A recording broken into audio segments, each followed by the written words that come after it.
Hello and welcome to the Keep Right On podcast. I'm Alex Dicken, and as ever, I'm joined by Brian Dick. Today, we are going to be reacting to Tony Mowbray's first press conference as Birmingham City manager. It took place on Thursday, leading up to the Swansea City game. He'd only had 3 or 4 days in the job. Brian, might as well start with your impressions, really, your first impressions of that. I think most of us in the room, or if not all of us, were very impressed. Yeah, I was impressed at the length of it. Absolutely. By the time I'd finished transcribing, it was gone 5 o'clock. Then we holed up in the Nag's Head in Henley and Arden for another hour's work, and we'd have probably done the pod yesterday, wouldn't we? Had the Wi-Fi been up to it, but it wasn't. So here we are today. Yeah, I was impressed. I thought I would be. I've probably been as gushing about Tony Mowbray as I have been about any Blues manager, and I feel slightly uncomfortable just in case it all does come back to bite us. But I don't feel like it's going to spiral out of control in the way that it did under Rooney.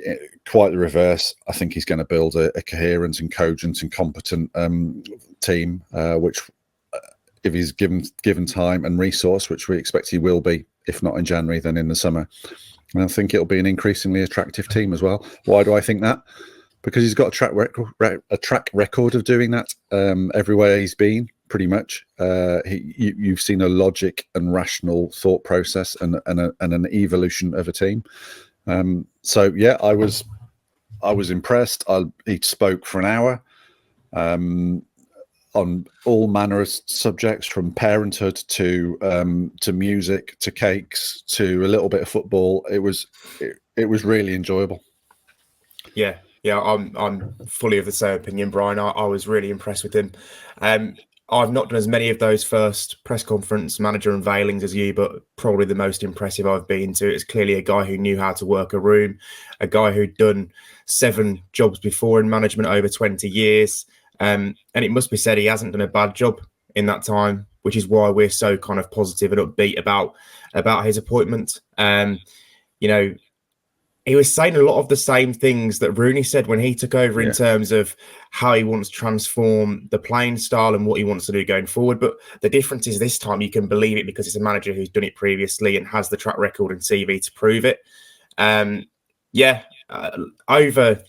I think it was 59 minutes the press conference went on for. It probably could have gone on for longer because there were only about 3 or 4 written journalists of maybe 8 who got to ask a question because it had gone on for so long.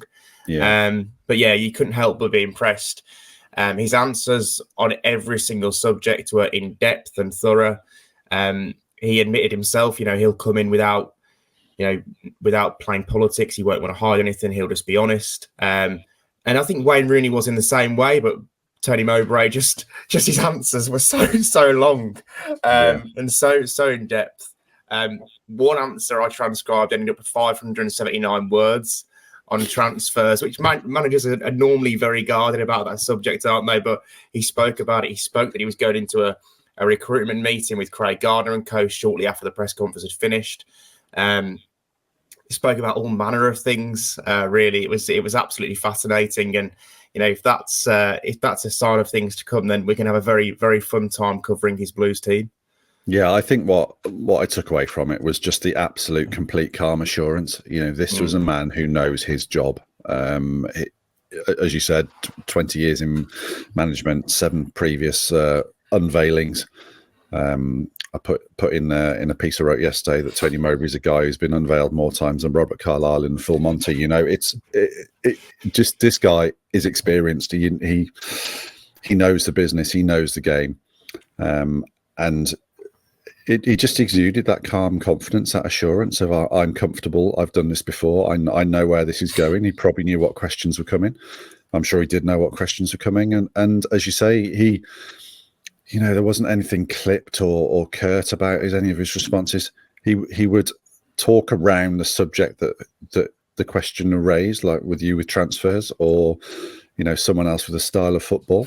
He talked around it, and then he gave you his thoughts and his answer as well. So yeah, just really, really, really composed and competent and uber professional. And a lot of people have noticed on social media just just how humble and pleasant and genuine a guy he comes across as. He is. What I would say to that is Rooney was humble and pleasant and genuine as well, wasn't he? And John Eustace, much more guarded, but a very pleasant and humble and hardworking individual as well.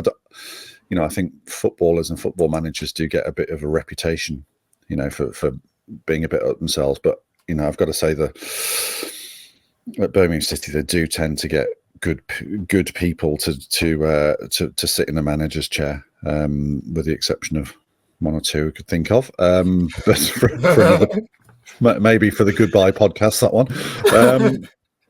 But yeah, and I think what was great about it is that those qualities and those character traits, that there's going to be how he interacts with his players, isn't it? And it's all about being that horse whisperer or footballer whisperer, delivering honeyed word into his players' ears and getting performances out of them, which I'm really confident that he will. I mean, if he can make you this a beat, Brian, after an hour, imagine what he can do to those players. I know. I think how grumpy I was after the Leicester defeat, and I just believe in it.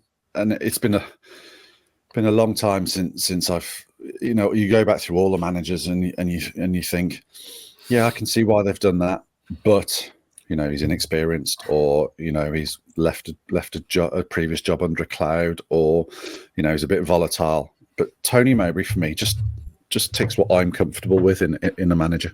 It was easy, wasn't it, with Rooney when they appointed him to criticise and look at the flaws, and there were obvious problems there. But you look at this appointment on the face of it, and there is nothing wrong with it. If it doesn't work, then there might be things down the line that you can look at and say, well, that's why it didn't work. But on the face of it right now, this is as good, as safe a managerial appointment in this league as you could probably get for everything that Blues want. Yeah, I think what they want is they want kind of two different things. They want a steady pair of hands to address the league situation at present. The 20th, aren't they? That needs looking at. But also they then need someone who when they've sort of done the stabling of the ship sort of thing, they need someone with a bit of vision to chart the course forward as well. And I think Mowbray does that. As you say, it might not go all according to plan. Football is a very unpredictable business, and the Championship is an unpredictable league, and Birmingham City are an unpredictable club. But with the evidence we have at the moment, and the track record that we can look on, it just feels right. And I think the supporter response, we've only got access to that on social media because obviously he's not been in the stadium yet. We've only got access to the supporter response on social media, and yes, it can be, a little bit over the top. People are either heroes or villains. There's not a lot of grey in there, but so far the reaction has been very, very positive, and I think Blues fans agree that Tony Mowbray feels like a good fit at the present time. Yeah. Moving on to the style of football, it came up quite a lot in that press conference. We know how Tony Mowbray's teams like to play. I remember, when I was young and growing up and watching football, I'd have been a teenager at the time, to make you feel old, Brian. But when he was at West Bromwich Albion and they were playing some great football, and I wouldn't ordinarily turn on the TV and want to watch West Bromwich Albion, but because Tony Mowbray's team were scoring 4 or 5 goals a game, sometimes winning 3-2, 4-3. They became kind of the neutrals EFL team, didn't they? Everyone wanted to watch them. It was the same when they went to the Premier League. It wasn't as successful there, obviously, because the quality of the opposition's better. But, Mowbray has had a history of teams down the years, especially, you think his West Brom team, his Blackburn team, and also his Sunderland team last year. As a neutral, you do want to watch them. So it's a very exciting prospect for Birmingham City.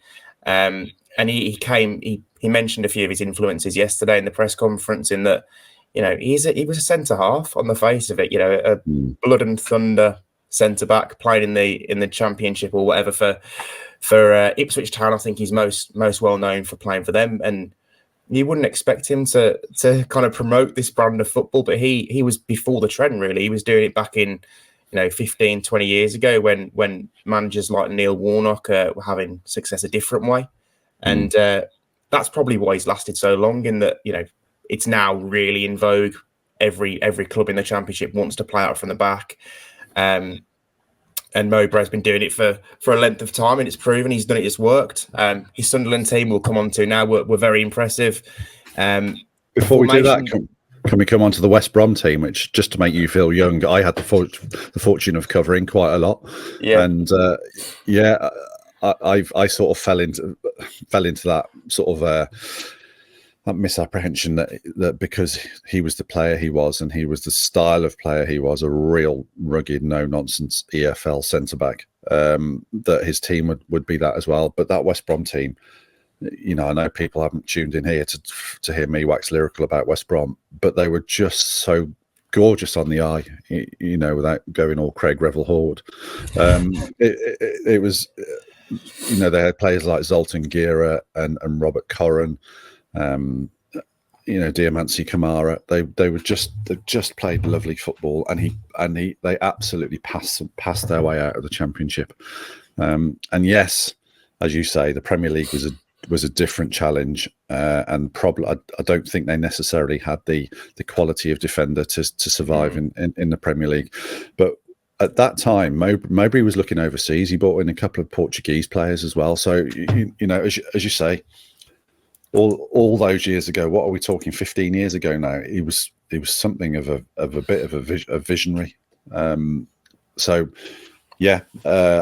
I fell in love with that Baggies team a little bit. I really enjoyed covering them. Really enjoyed watching them. Really enjoyed the way Mowbray spoke about them. And yeah, the Blackburn team were an absolute thorn in Blue's side. You know, I can think of 2 or 3 occasions where they go up late in the season and get a 4-goal spanking, and Mowbray, it would just be, you know, shelling peas for Mowbray. It was just as easy as anything, whether it is Adam Armstrong or Brereton Diaz or Bradley Dack or Sam Gallagher, you know, plundering goals for his team. They were well organised. They moved the ball well. They were horrible on the counter attack. So yeah, and as you say, his most recent work is the Sunderland side, isn't it? Yeah, I was so impressed last season because he obviously took over that job right at the end of the first transfer window, didn't he? After Alex Neil left to go to Stoke City. And apparently the football under Neil was quite good, but Mowbray completely elevated it to a different level. Yeah, they were praised last season, not just for results, which were very good because they finished 6th, but also performances. They were one of the best teams to watch. Only 3 teams scored more goals in the league. Defensive record wasn't that bad either. It was up there with the best in the league. So it clearly ticked both boxes there. But that was such an impressive job for me because of the time he took over. And, you know, Sunderland had only just come up from League One. They weren't expected to challenge at the top end of the league. They also had massive issues up front. I think in the second half of the season, a striker didn't score a goal for them. He ended up playing kind of a load of inverted wingers and inverted forwards, basically just having 4 players kind of with freedom up front rather than that natural focal point. Could probably do that at Blues as well with the players they've got, to be honest, because Blues haven't had that consistent striker this season, really. But yeah, they played a 4-2-3-1, which Blues have played for a large spell of this season. And like we spoke before we came on air as well, Mowbray has favoured that formation during his time at Blackburn and previously. So that, for me, Brian, bodes quite well, because I think during the Rooney games, at times we were crying out for Blues to just return to a little bit more of a solid formation, a solid base where they've got those 2 holding midfielders in front of a back 4. Yes, we know Christian Bielik and Ivan Sunjic have their limitations in possession sometimes, but Blues were very good at the start of the season with those 2 protecting the back 4. Felt like that's what the squad was recruited for, wasn't it? That 4-2-3-1 setup that used to, So yeah, Mowbray has also played the 4-1-4-1 at Sunderland, hasn't he? Just with the single pivot and Pierre Equa as that screen in front of the 4-man defence. But yeah, the 4-2-3-1. He's all, as you said, he used that at Blackburn and he's used that at Sunderland as well. And yeah, I think, you know, as things stand, Blues have got options in the defensive too. They've obviously, you know, they've got Bielik, they've got Sunjic, they've got Jordan James for now, we think. They've got Gary Gardner. You know, there are, and Bakuna's been played there as well. I'm not sure we'll see a lot of Bakuna in that deep under Mowbray. So there's options in that too. There's options in the 3. Well, I suppose what you would say is every 4-2-3-1 you'd love to have a Clayton Donaldson as the one, wouldn't you? Someone able to run the channel, sorry, and then get in the box and score a few goals. Blues don't have that. Djukovic isn't going to be that mobile. He might be the focal point to play off. Stansfield, maybe we'll come on to Stansfield a little bit. I don't know if Stansfield he's got the physical presence to be the one. Hogan, I think Rooney was done with Hogan, and that's the one area I would potentially agree with Rooney on. I struggle watching Scott Hogan at the moment, and I wouldn't be massively confident with him as the one. So it's the one that sort of the focal point, the line leader, that is potentially the one question mark in making that all work. But as regards the 2, the defensive pivots and the 3, the sort of the attacking flair players, I think he's got loads of options because that was the way the team was recruited for Eustace. Yeah, no, I agree. If there's it's different managers kind of obviously create different recruitment conversations, don't they? Because I think going into this month with Rooney in charge, we were thinking, the spine of the team needs strengthening. He probably needs a midfielder who suits him a little bit more. He can play a little bit more, a centre-back to play alongside Sanderson. But now you're looking at the centre-back situation. You think if Kevin Long can come back into the team and become solid again, then that probably solves that issue. It's not so pressing. The midfield issue, if Blues go back to a 4-2-3-1, Ivan Sunjic is in vogue, get his knees, he's perfect for that. Yeah. And then you are looking again towards a striker, which is probably where John Eustace would have looked had he remained in the team, because had he remained the manager, because there wasn't kind of that guy who was, other than Stansfield, who does prefer, we must stress, to play as a number 10. There wasn't that guy who was consistently scoring goals at the start of the season. Scott Hogan, I think, has got a couple. Djukovic has got a few, but more of his goals have come off the bench, or more of his impacts have come off the bench. So a mobile striker in a Mowbray system would be ideal. But then again, like I mentioned before, he played without one at Sunderland. It worked quite well. So absolutely, they lost Ross Stewart really early, didn't they? Yeah. And never really replaced him. And they played a false 9. The attacking 3 and the 1 were very interchangeable and very mobile. This is what you get with Tony Mowbray, isn't it? You get a man who has the experience and knows where the answers are for certain situations and certain deficiencies in his squad. I would expect it to be a 4-2-3-1. I don't know that it'll be a 4-1-4-1. I'm almost certain it won't be a wing-back system, but it will be interesting. And as you say, if Sanderson and Long have got the 2 holders in front of them, suddenly it feels a lot more stable again, doesn't it? Yeah, 100%. Moving on to the coaching staff. Obviously, I had a lot of questions about that yesterday, and made sure we asked Tony Mowbray about it. Obviously, Ashley Cole, John O'Shea, and Pete Shuttleworth, 3 of the coaches brought in by Rooney, are still at Blues' base in Henley and Arden. And obviously, Tony Mowbray's brought Mark Venus, his long-term number 2, with him. And obviously, Mike Taylor's still there too as goalkeeping coach. So 3 coaches there from the last regime. Tony Mowbray seemed very open to working with them, didn't he, Brian? Yeah, absolutely. You've done a piece today, haven't you? So saying that he's going to see what he's got before he knows what he needs to change, which seems eminently sensible, doesn't it? I think.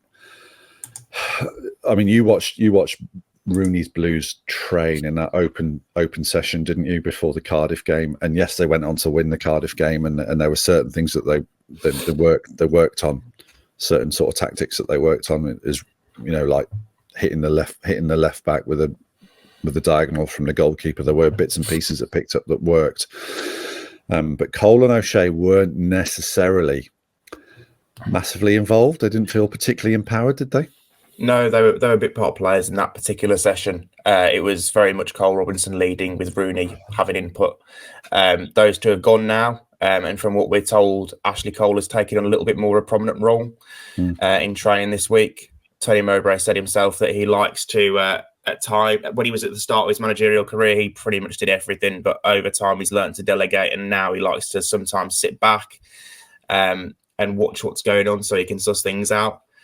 And Ashley Cole seems to have shot up the rankings a little bit. I remember back to Rooney's first game in charge at Middlesbrough, and Ashley Cole was probably almost like second in command that day in terms of his involvement on the touchline. He was very vocal, but from there on, he was kind of a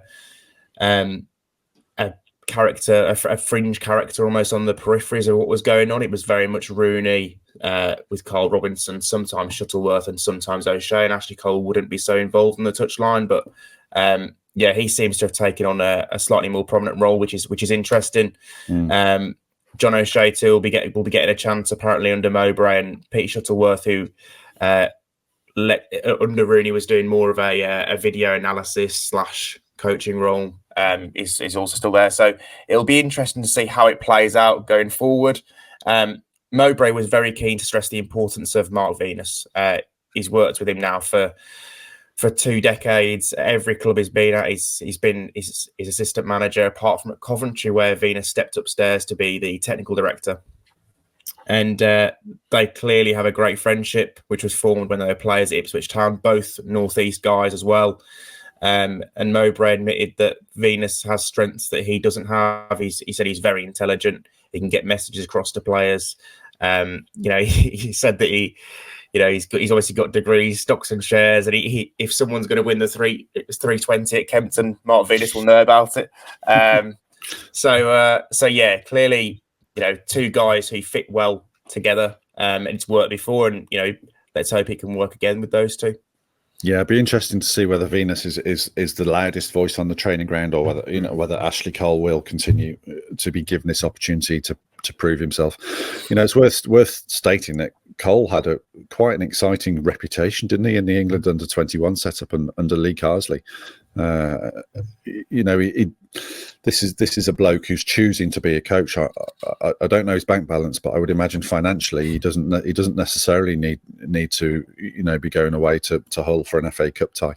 He's opting into this, isn't he? So I'm pleased if he's going to be empowered and given the opportunity to prove himself under Mowbray. That's for me, that's great management, because he's an asset that Blues already have, and if they can find that Ashley Cole is indeed one of something of a rising star in coaching circles, then that's to the betterment of the club, isn't it? And it's an impressive. It's just, again, I keep using this word. It just shows the self-confidence of Mowbray, that he doesn't feel threatened or challenged by when he's come into a new club and new faces, and he's not worried about trust issues or you belong to the previous regime.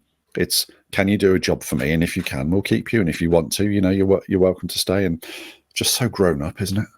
Yeah, a manager unwavering, really confident in his own ability. It felt like to me. 100%. Moving on to a few questions, because the first one of those questions ties in with what we've just been talking about. Chris Wood, not the Premier League striker. Cole and O'Shea still here for the long haul. Could it be that sacking them would mean paying out contracts, and we're trying to save money by not doing that? Well, we did speak about this before we came on air. That's the logical kind of answer, isn't it? I think, they've obviously had to pay off 2 managers already this season. Money's not particularly, money is quite tight given the financial fair play restrictions Blues are working within at the moment, especially in a transfer window. They don't want to be throwing money away that they could spend on potential signings. That would make sense. It would make sense. And it would also, like we've spoken about, make sense to give them a chance, to give them the opportunity to prove themselves, because, they might not have had, they've only had, 2.5-3 months under Wayne Rooney. They've not really had a great deal of time to put their own thoughts and develop themselves on the training pitches. Under Mowbray, a vastly experienced coach, and also Mark Venus, they'll probably get more learning than they would have previously. So I think it's a trial and error situation, isn't it? If it works, then great. Blues can save themselves money because they won't have to keep paying people off and appointing new people. And obviously, if Mowbray's happy for that, then that's a good thing, isn't it? But I think it's a Mowbray kind of let's believe it's a see how things go sort of thing. And also, Cole and O'Shea might have their own ideas. They might want to go into something else and have their own managerial careers. Wayne Rooney could get another job in the next 5 months, and they could all be on their way to work with him again. Who knows? it's just kind of a wait and see situation. Yeah, it is. I mean, in terms of, if you sack someone, football clubs don't necessarily pay out the next day, pay up the full contract the next day, do they? People tend to go on gardening leave, and there are ways around, not having people at your football club. Blues have done that with guys like James Beattie. I think he was, he was on. I don't know, but my understanding was I think he was, on guarding leave for quite an extended time. No, like I said before, I'm going to take it Mowbray at face value, because that's what he's asked us to do, and say that he's going to explore what Cole and O'Shea can give him. So, as I say, why create a confrontation or a situation where you potentially need to be getting rid of people if you feel they can offer you something. So I mean, maybe that is the long-term play, Chris. But as I said, I'm going to take Mowbray at face value on this one. Secondly, from Matt Hawkins, any inkling of how he'll set the team up on Saturday?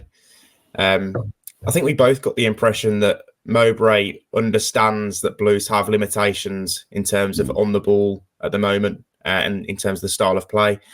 I think we'll get more of a pragmatic approach. Blues will probably set up with a team with a lot of energy.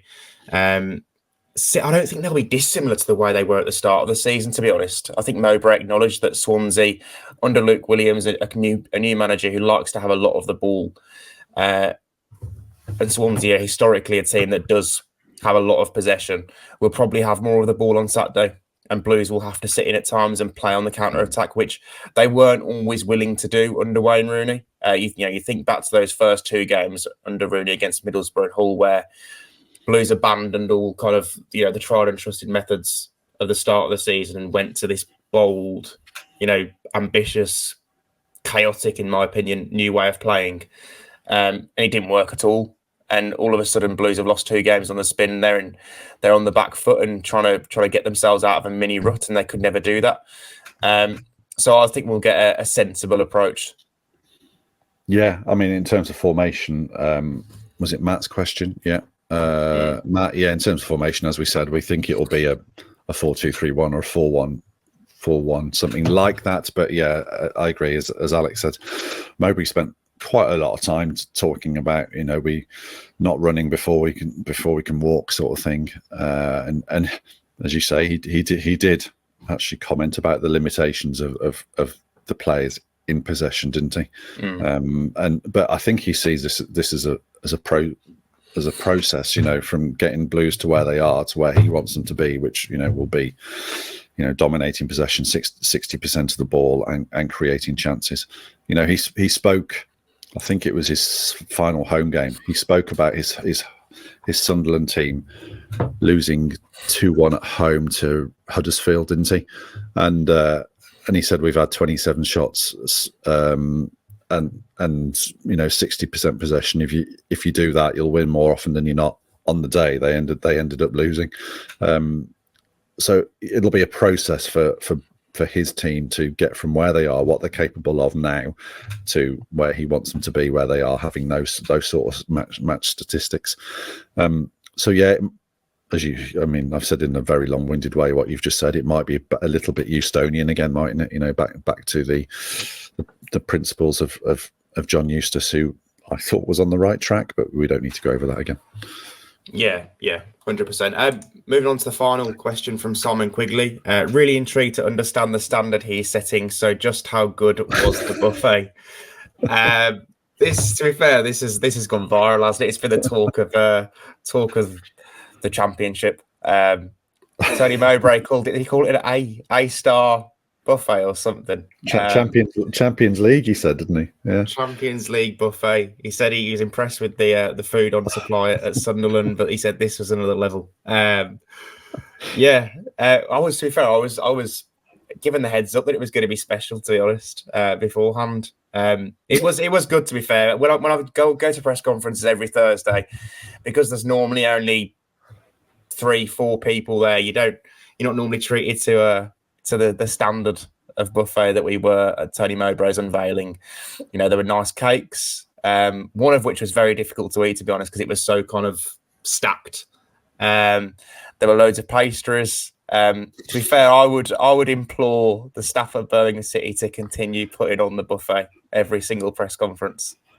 Yeah, I mean, just to paint a picture, it was, it wasn't a 3-course, and I'm not complaining about free food. I promise you I'm not. I'm literally just, saying what it was. It was basically a very nice looking stack of pastries and chocolate muffins and biscuits and smoothies and water and tea and coffee and things like that. It was lovely.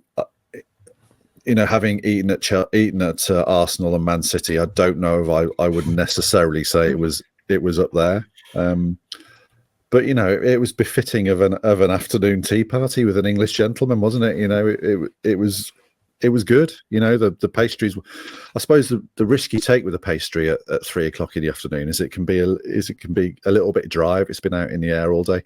But it was still fresh. It was still soft. It was good. I'm absolutely not going to complain about it. Champions League, not for me. Probably, a run to an FA Cup semi-final at Wembley. I would say that's where I would pitch yesterday's free food, and I'm not complaining about it. That's nice. I had a Sunday roast at Arsenal once, and I'm convinced it was the best meal I've ever had. It was incredible. But yeah, it was good. It was good, and we're hoping it becomes a regular theme of Mowbray's press conferences. There was one. Go on then. While we're on the subject of food, worst football ground fare that you've ever had. This is unfair. Because you know how I like to be nice to all the away grounds we go to, so I can get parking. So this is unfair. So many that I've been to that haven't actually given me anything. This season, I think the quality's been quite good in the Championship. Norwich was very good. Norwich to this lovely banana bread that you get after you've had a nice lasagna as well. That was really, really nice. Blackburn left a lot to be desired. Blackburn, I was going to say Blackburn as well. Yeah. Blackburn used to be really good. To be fair, it has some surprisingly good chilies and lasagnas there. But in the last couple of years, maybe it's a sign of cost cutting. It's what they do is they roll out the sort of the heated food cabinets, but there's nothing on them, and you go in, you look inside, and it's pre-packed sandwiches. So listen, I'm aware that people might think we're absolute pillocks for complaining about. You're not complaining about free food. I'm not complaining about free food either. What I would say about the Blues food, since Nightheads have come in, they've really upped their game, haven't they? The pre-match food at St Andrews is excellent. So yeah, let's maybe not dish out too many brickbats and go down praising a few grounds. Yeah, you are right. The banana cake at Norwich is almost worth 3 hours on the A14 for. Yeah, let's finish on another note of sorts. I know you were really happy to write about this yesterday. I've never been to a press conference, especially a manager unveiling where the manager's actually started to sing. To be fair, he was given a lot of encouragement. To be fair to Tony Mowbray, a lot of people wanted him to break into tune, but he's clearly a big Frank Sinatra fan. And he sings it in the morning to get him going, and he gave us a little rendition, didn't he, midway through his press conference? Yeah, I think that was Annie from the musical Annie, Tomorrow. So yeah, he did talk about Frank Sinatra, and again, I've said it a million times already. It just shows how comfortable he is in his own skin. But it was amusing, and I think he chose that song because the lady on reception at the training ground is a lady called Anne-Marie. So I think that's why he went down that route. So it seems so far, not only does he have an inexhaustible supply of formations and tactics at his fingertips, he's got a song for every name he meets as well. So yeah, ticked a lot of boxes yesterday, didn't it? Hit all the right notes, Brian. Hit all the right notes. Oh, there we go. Yeah. I think that's pretty much covered everything. Thanks, everyone, for bringing the questions, as always. Thank you, Brian, for joining me. Hopefully, Tony Mowbray can start against Swansea with a crucial 3 points. Thank you, everyone, and it's a keep right on from both of us.